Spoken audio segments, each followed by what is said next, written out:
Good morning, sir. Good morning.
Yes बच्चों, start करते हैं आज की क्लास।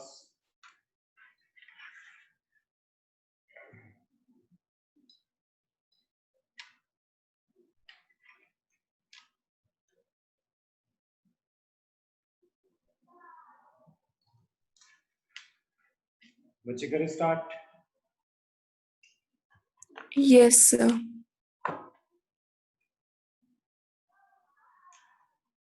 तो अब तक बच्चों हमने किया बोहर मॉडल कर रहे थे। बोहर मॉडल के अंदर अगर एक electron, if electron is revolving around a nucleus, ये न्यूक्लियस है, न्यूक्लियस पर चार्ज Zi है, देन इट्स रेडियस, रेडियस का फॉर्मूला क्या होता है बच्चे?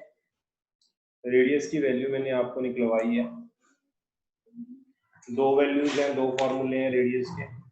एक है n square h square upon 4 pi square m k z e square. एक तो ये वाला फॉर्मूला है, और जब हम सारे कांस्टेंट की वैल्यू पुट कर लेते हैं, h की, 4 pi, mass of electron, charge on electron, k की वैल्यू पुट करने के बाद इसकी जो वैल्यू आ जाती है,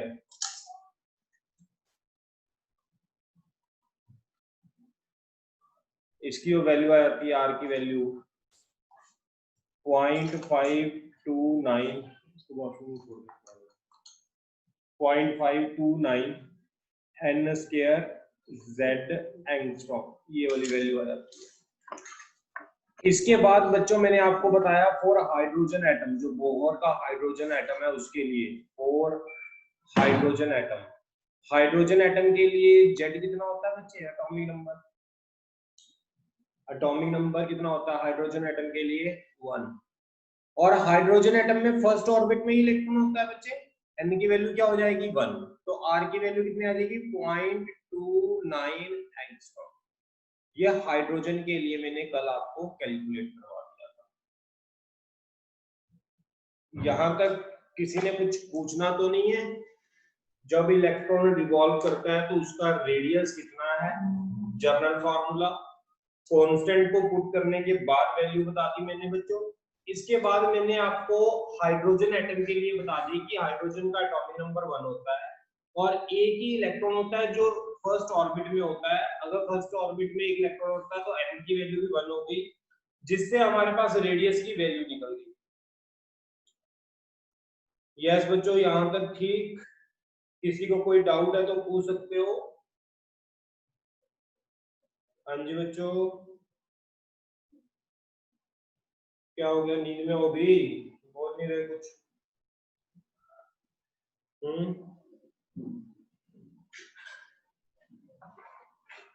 हेलो? Yes, sir. नींद में तो नहीं हो बच्चों? नहीं सर। हाँ जी, तो ये रेडियस की मैंने वैल्यू निकाली है, रेडियस की वैल्यू है ये हमारे पास। इसके बाद मैंने आपको वेलोसिटी भी निकलवाई थी। वेलोसिटी का फॉर्मूला बोलना क्या था? वेलोसिटी का फॉर्मूला v क्या थी हमारे पास? 2 pi k z square by nh। v थी हमारे पास 2 पाई k z e square by nh। ये हमारे पास वेलोसिटी की वैल्यू थी बच्चों, ठीक है यहां तक। अब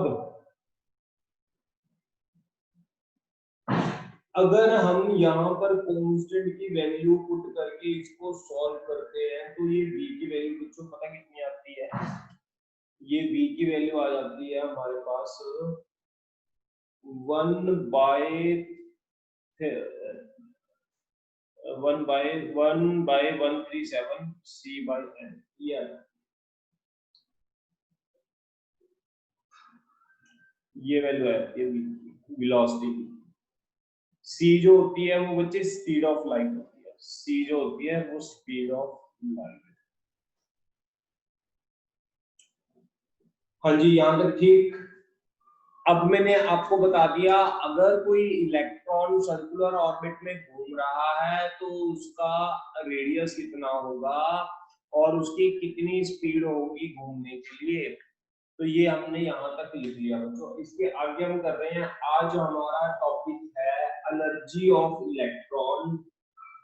आज का टॉपिक है energy of electron in nth orbit hydrogen atom. हमने इलेक्ट्रॉन के लिए एनर्जी निकालनी है हाइड्रोजन एटम के लिए। सबसे पहले तो बच्चों एनर्जी में दो तरह की एनर्जीज होती हैं। कौन कौन सी दो एनर्जीज होती हैं? एक होती है काइनेटिक एनर्जी। काइनेटिक एनर्जी का फॉर्मूला होता है mv² हाफ m। बच्चे v की वैल्यू हमने कैलकुलेट की हुई है। v की वैल्यू कितनी है हमारे पास?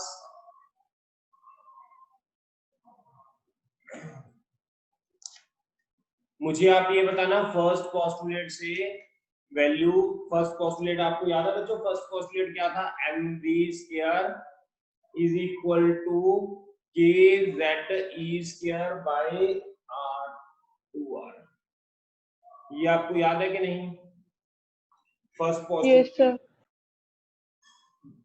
तो वही मैंने फर्स्ट पोस्टुलेट यहां लिखा है बच्चों। ये फर्स्ट पोस्टुलेट आप एक बार चेक कर सकते हो, मैंने आपको लिखवाया हुआ है बहुत का फर्स्ट पोस्टुलेट। उसमें अगर किसी को कोई डाउट है तो आप पूछ सकते हो। एक बार चेक कर लो कि यही था फर्स्ट पोस्टुलेट। e² बाय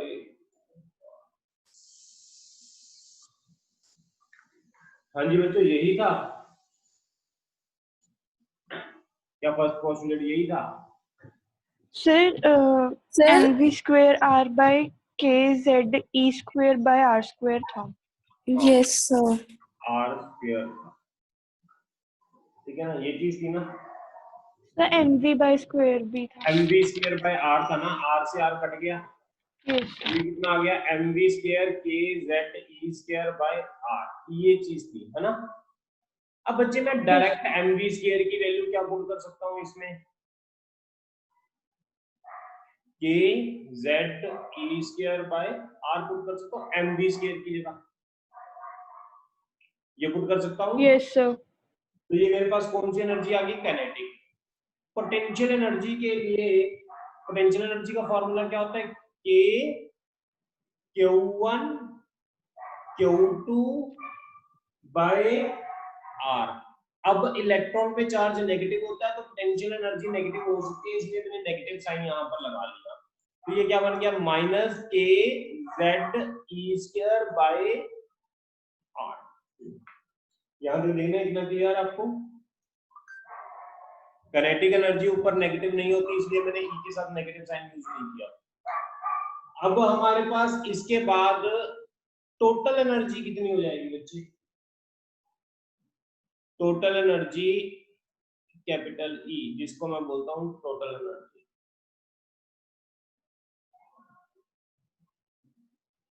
हाँ जी, जो टोटल एनर्जी क्या होगी, kinetic plus potential half K Z E square by R, K Z E square by R minus K Z E square by 2r। ये मेरे पास टोटल काइनेटिक एनर्जी आ जाएगी। इसको आप देख सकते हो, किसी को कोई डाउट है तो यहाँ तक आप पूछ सकते हो। हाँ जी बच्चों, any doubt? No, sir. No, sir. Note कर लो बच्चों साथ साथ।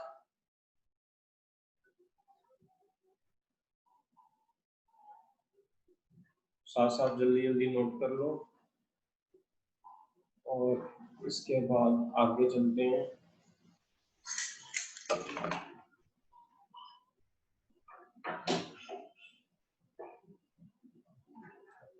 अच्छे बच्चे मुझे ये बताओ, ये एनर्जी आ गई हमारी minus K Z E square by 2r।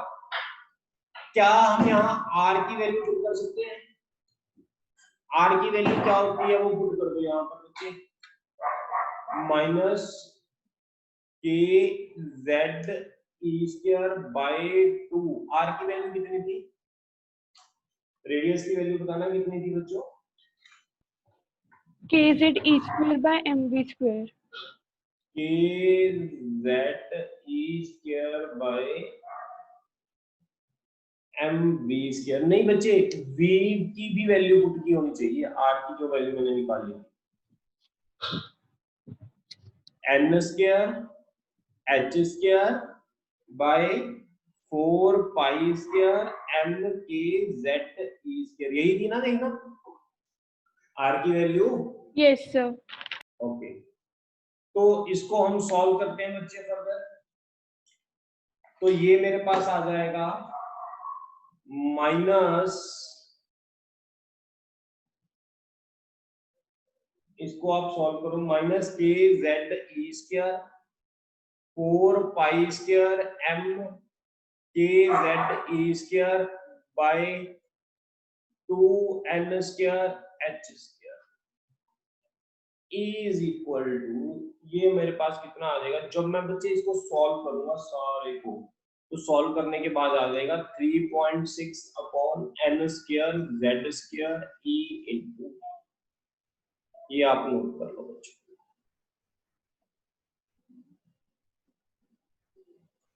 यहां तक सभी नोट कर लो, ये 2 से ये 2 कट गया, यहां तक सभी नोट कर लो बच्चों। ये मेरे पास एनर्जी आ गई।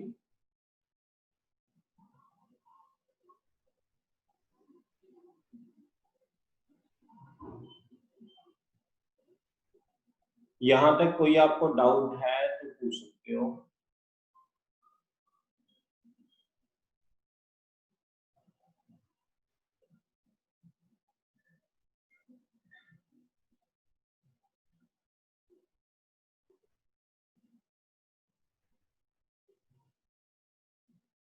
हाँ जी बच्चों,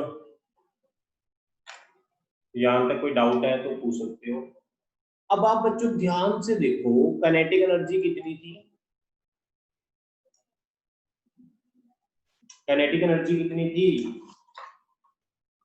हाफ mv square. नहीं, K Z E square by R. Potential energy कितनी थी जो मैंने इसकी फॉर्म में निकाली थी, जेड की फॉर्म में, minus K Z E square bye R. ये मेरे पास बच्चे पोटेंशियल एनर्जी है, ये मेरे पास काइनेटिक एनर्जी है और ये मेरे पास टोटल एनर्जी है। अब आप ध्यान से देखो, दोनों में फर्क बताओ मुझे, काइनेटिक एनर्जी और पोटेंशियल एनर्जी में क्या फर्क है? What is the difference between kinetic energy and potential energy? बोलो। Sir, kinetic energy potential energy के माइनस का हाफ है। काइनेटिक एनर्जी पोटेंशियल एनर्जी के माइनस का हाफ हाफ है। ठीक है।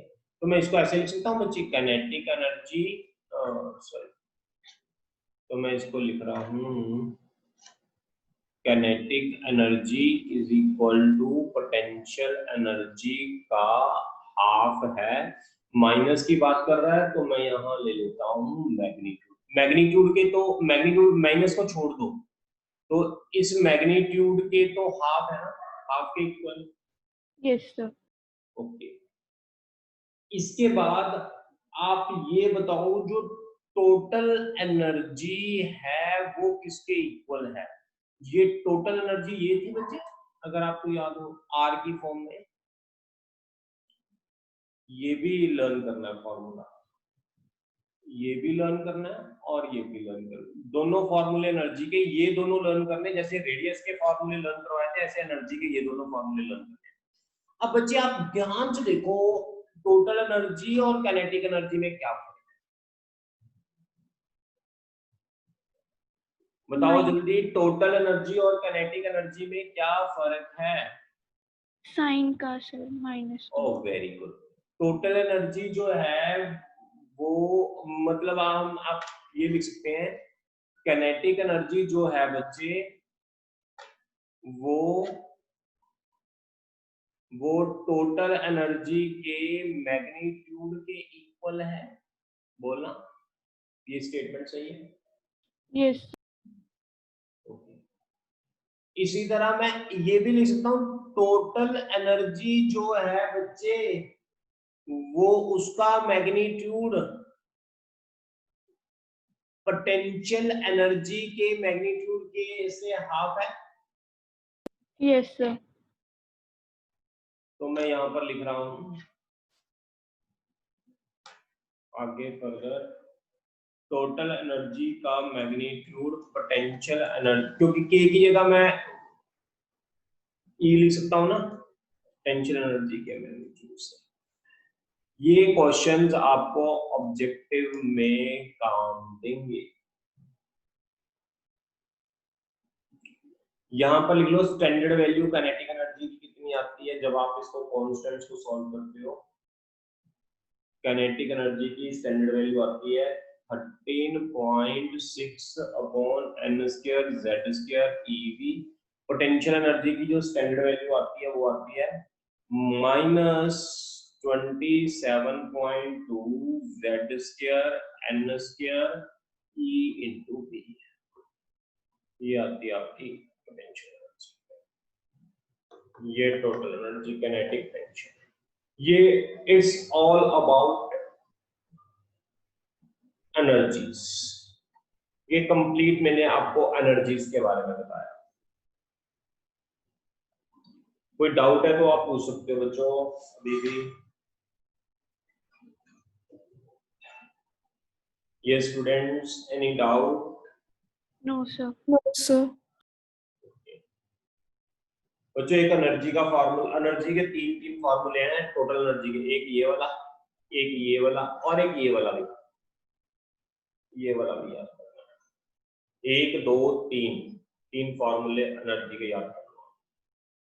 एनर्जी का काइनेटिक एनर्जी के साथ रिलेशन बता दिया, पोटेंशियल के साथ बता दिया, और ये ऑब्जेक्टिव टाइप में बहुत पूछा जाता है। अभी काइनेटिक एनर्जी जब इलेक्ट्रॉन रिवॉल्व करता है वो किसके इक्वल होती है, पोटेंशियल किसके इक्वल होती है। ये बहुत इंपॉर्टेंट टॉपिक है, ये ऑब्जेक्टिव के लिए आता है, डायरेक्ट क्वेश्चन। बच्चे रब कर रहा हूं मैं इसको, अगर आपने नोट कर लिया।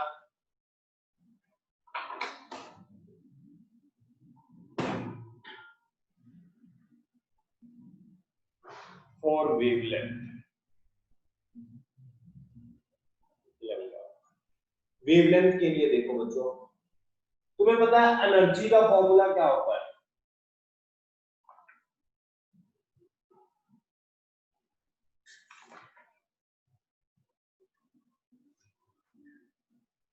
हाँ जी बच्चों, एनर्जी का फॉर्मूला हमारे पास क्या होता है? -kz(e²/2 है। दो फॉर्मूले हैं बच्चे एनर्जी के, एक तो अब ये वाला यूज कर रहा हूं मैं nth ऑर्बिट के लिए, एक बार मैच कर लो, देखो सही है फॉर्मूला। ये एनर्जी का फॉर्मूला है, ठीक है। ये एनर्जी ऑफ nth ऑर्बिट होती है।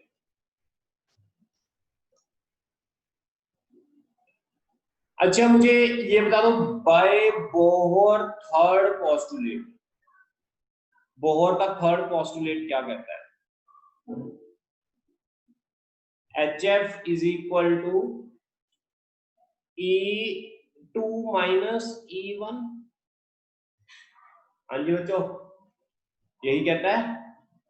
कहता ये वाला अगर ऑर्बिट N2 है, इसका नंबर N1 है, तो एनर्जी En2 में से En1 की माइनस कर दो। अगर ये ऊपर से नीचे आ रहा है तो एनर्जी ये रिलीज करेगा।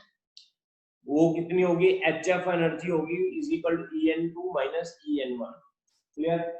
अब बच्चे HF को मैंने एज इट इज रखा, En2 की वैल्यू कितनी होगी? अब याद रखना, n की जगह N2 पुट करना है, n की जगह N2। हाँ जी बोलो। It's -2 pi square m k square z square e की पावर 4 N2 का स्क्वायर h स्क्वायर। कोई डाउट है यहाँ तक? No sir. माइनस बच्चे पहले ही पढ़ा है, और इसके अंदर अब n की जगह इस फॉर्मूले में क्या पुट करना है? N1 माइनस माइनस क्या हो जाएगा बच्चे? प्लस। तो लिखो 2 pi square m k square z square e की power 4 n square h square. HF is equal to 2 pi square m k square z square e की पावर 4 n, ये नीचे से h स्क्वायर कॉमन आ गया तो bracket में क्या रह गया? 1 by n square minus 1 by n। देखना यहां तक किसी को कोई डाउट है तो? अब बच्चे जो ये फ्रीक्वेंसी होती है, इस फ्रीक्वेंसी की जगह हम क्या लिख सकते हैं? c upon lambda. याद है आपको? Frequency Yes, sir. c upon lambda. अब बच्चों मैं क्या कर रहा हूं, मैं 1 अपॉन लैम्डा को इधर रख रहा हूं, c और h को मैं नीचे लेकर जा रहा हूं, तो ये बन जाएगा 2 pi square m k square z square e की पावर 4, नीचे बन जाएगा h की पावर 3 c। ब्रैकेट में कितना आ गया बच्चे? n1 का स्क्वायर माइनस n2 का स्क्वायर। एनी डाउट यहां तक? 1 बाय r 1 बाय लैम्डा, इस ये सारा बच्चे कांस्टेंट है, इस कांस्टेंट को हम बोलते हैं r।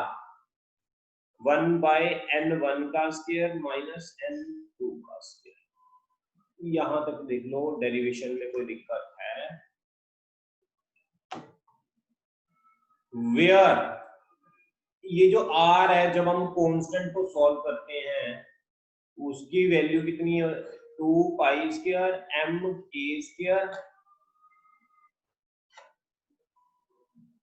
e की पावर 4 अपॉन c h की पावर 3। जब हम इसको सॉल्व करते हैं, पता इसकी वैल्यू आती है 1.0973 इंटू 10 की पावर 7 पर मीटर। इसको नाम पता क्या देते हैं बच्चे? आपको पता है नाम इसको क्या देते हैं? Rydberg constant. इसको बोलते हैं रेडबर्ग कांस्टेंट। यस बच्चों, यहां तक देखो, अगर आपको कुछ पूछना हो तो इस डेरिवेशन में पूछ सकते हो। किसी को कोई डाउट है, वो पूछना चाहता है, वो पूछ सकते हो।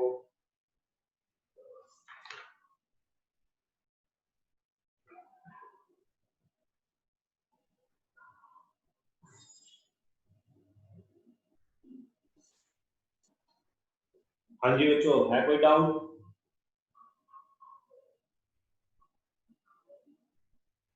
अगर डाउट नहीं है तो स्टार्ट करते हैं आगे। मैं रब कर रहा हूं बच्चों इसको, जो रब कर रहा हूं मैं। अब लिखो heading spectral series of hydrogen atom.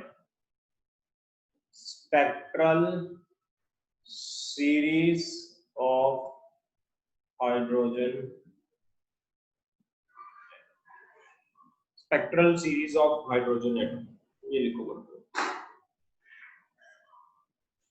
Spectral series of hydrogen atom के अंदर सबसे पहली है बच्चे जिसको बोला जाता है Lyman series.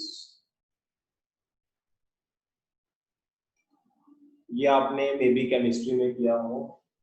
Spectral series of hydrogen atom में सबसे पहले बात आती है लेमन सीरीज की।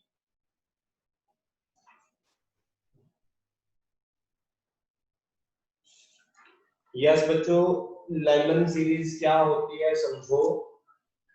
लेमन सीरीज के अंदर क्या होता है, अगर बच्चों अभी मैंने फॉर्मूला डिराइव किया 1 अपॉन लैम्डा किसके इक्वल था, हाँ जी बच्चों 1 अपॉन लैम्डा किसके इक्वल था, आर ब्रैकेट n1 का स्क्वायर माइनस n2 का स्क्वायर। इसमें किसी को कोई डाउट तो नहीं है बच्चे, यही फॉर्मूला था। हाँ जी, लेमन सीरीज का मतलब समझो बच्चों क्या होता है, ध्यान से समझना थोड़ा। लेमन सीरीज का मतलब क्या होता है, लेमन सीरीज का मतलब ये होता है कि ये जो n1 नंबर है इसका मतलब है इलेक्ट्रॉन जो जंप करके आएगा वो कौन से ऑर्बिट में जंप करके पहुंचेगा, फर्स्ट ऑर्बिट में। जैसे ये ऑर्बिट होते हैं ना बच्चे, ऐसे ऑर्बिट होते हैं। अगर मैं कह दूं ये n की वैल्यू 1 है, इसके अंदर न्यूक्लियस है, इलेक्ट्रॉन जंप करके फर्स्ट ऑर्बिट में आए, इसको बोलते हैं बच्चे फर्स्ट ऑर्बिट। अगर फर्स्ट ऑर्बिट में जंप करके आए, चाहे वो सेकंड ऑर्बिट से आए, चाहे वो थर्ड ऑर्बिट से आए, चाहे वो फोर्थ ऑर्बिट से आए, जब इलेक्ट्रॉन जंप करके फर्स्ट ऑर्बिट में आए यानी n1 की वैल्यू क्या हो बच्चों, n1 की 1 वेरी गुड, n1 की वैल्यू हो 1 और n2 की वैल्यू क्या हो 2 3 4 anything। Very good 2 3 4 up to 100। इसको बोलते हैं जब ये एनर्जी रिलीज करते हैं, ऐसे ये एनर्जी रिलीज करेंगे, तो ये जो एनर्जी रिलीज करेंगे वो कौन सी कैटेगरी में लाई करेंगी, वो लाई करेगी अल्ट्रा वायलेट रीजन में, उसकी फ्रीक्वेंसी लाई करेगी, अल्ट्रा वायलेट रीजन के अंदर उसकी फ्रीक्वेंसी लाई करेगी। अगर अल्ट्रा वायलेट रीजन के अंदर उसकी फ्रीक्वेंसी लाई करती है बच्चे तो इसको बोलते हैं लाइमन सीरीज। क्लियर बच्चों, लाइमन सीरीज क्या होती है, यस सर। तो लिख लो यहां पर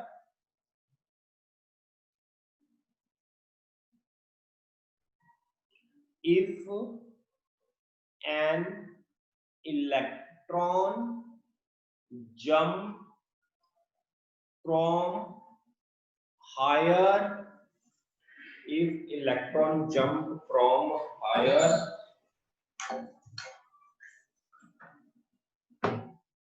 if electron jump from higher energy level, higher energy level,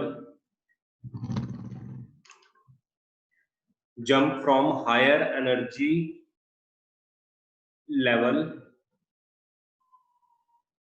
higher from higher energy level to कहां पर जंप करें, from higher energy level n2 is equal to 2 3 4 up to so on to a lower energy level। Lower energy level कितना होगा बच्चे, n1 की value 1। we get set of spectral lines called Lyman series which belong ultra violet region of electromagnetic spectrum, electromagnetic spectrum. अब बच्चों इसके अंदर दो चीजें समझना, इसके अंदर बच्चों दो चीजें समझनी है आपने।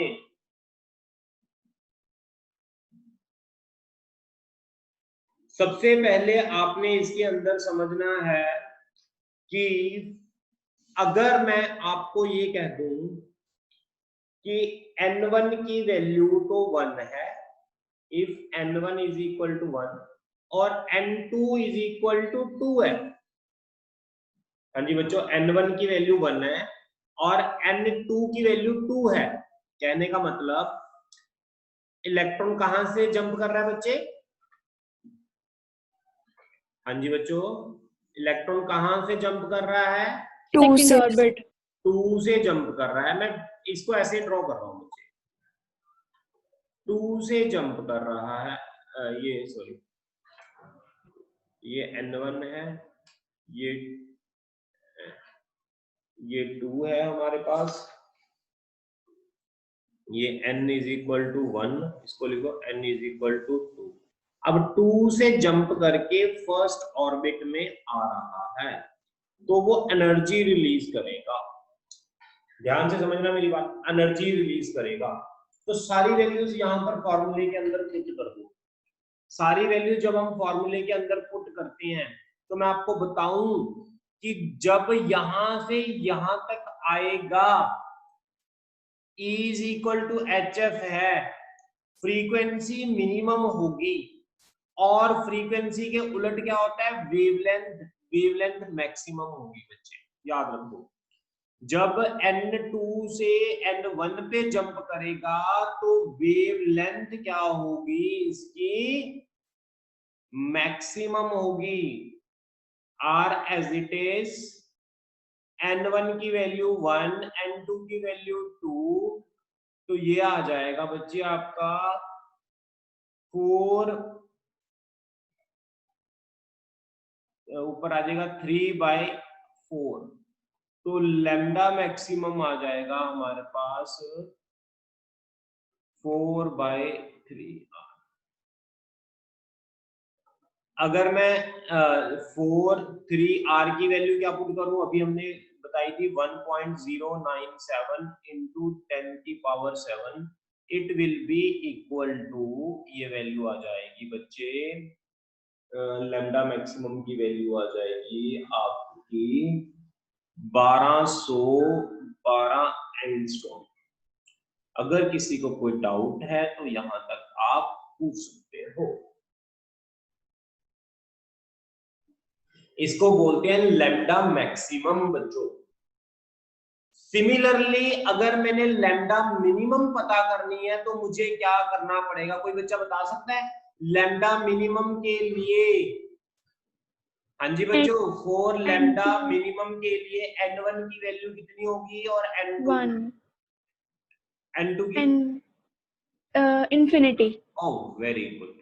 भी जब n2 की वैल्यू मैक्सिमम हो, n1 की वैल्यू तो n1 होती है लेमन के लिए, तो जब हम इसकी वैल्यू पुट करते हैं तो बच्चे लैम्डा की वैल्यू मिनिमम आती है, और वो कितनी आती है वो देखते हैं हम। 1 का square minus infinity, something upon infinity हो गया 0, तो लैम्डा मिनिमम हो गया 1/r। r की वैल्यू यू नो क्या होती है? r की वैल्यू, हाँ जी बच्चों, 1.097 10⁻⁷, तो lambda minimum will be equal to 912 angstrom.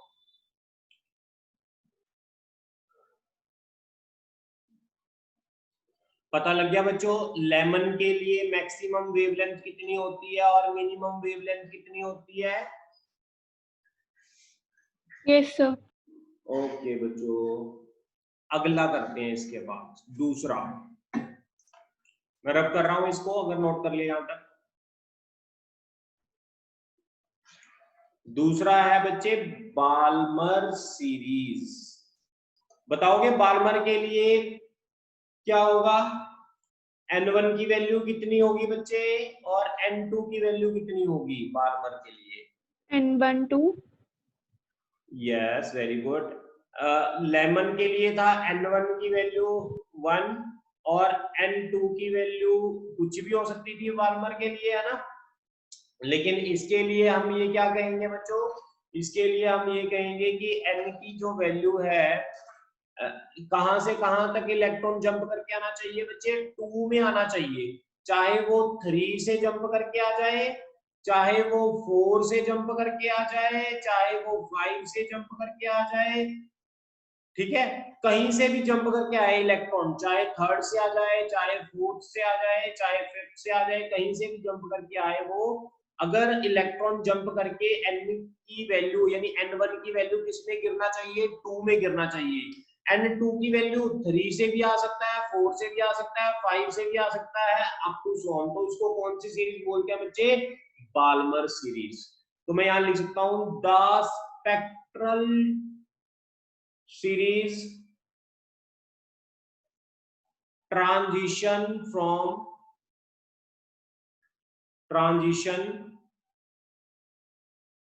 from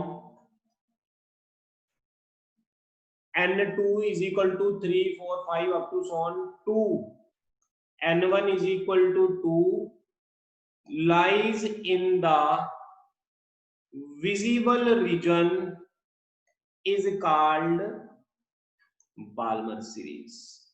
इसको बोलते हैं हम बाल्मर सीरीज। अच्छा बच्चों, बाल्मर सीरीज के लिए भी मुझे आपने लैम्डा मैक्सिमम निकालना है और लैम्डा मिनिमम निकालना है for maximum wavelength. For maximum wavelength, for minimum wavelength, for minimum wavelength,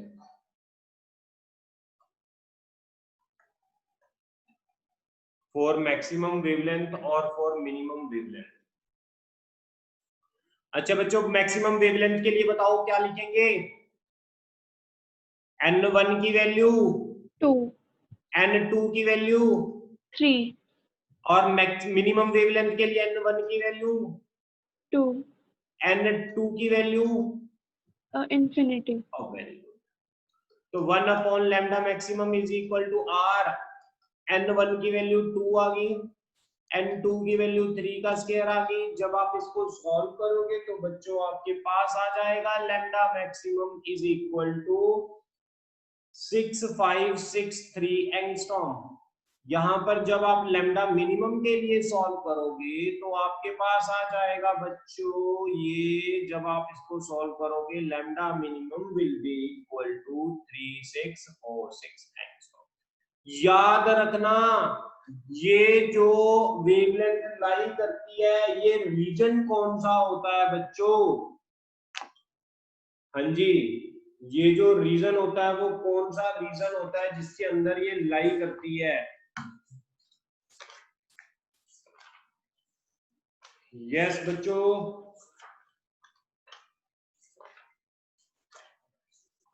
ultraviolet. कौन सा? Ultraviolet region. Sir visible region. ये बच्चे लाई इन, ये हमारे पास लाई करती है उसके अंदर, मैं आपको बताता हूँ, ये विजिबल रीजन होता है, लाई इन विजिबल रीजन। लिख लो फिर लाइमन का कौन सा था? लाइमन का बच्चे अल्ट्रावायलेट, ये ओके सर। विजिबल रीजन में लाई करती है। बच्चे मैंने एक आपको क्वेश्चन करवाना है, ये ना पेपर में पूछा जाता है उस टाइप से, जिस टाइप से क्वेश्चन पूछा जाता है मैं उस टाइप से बता रहा हूँ।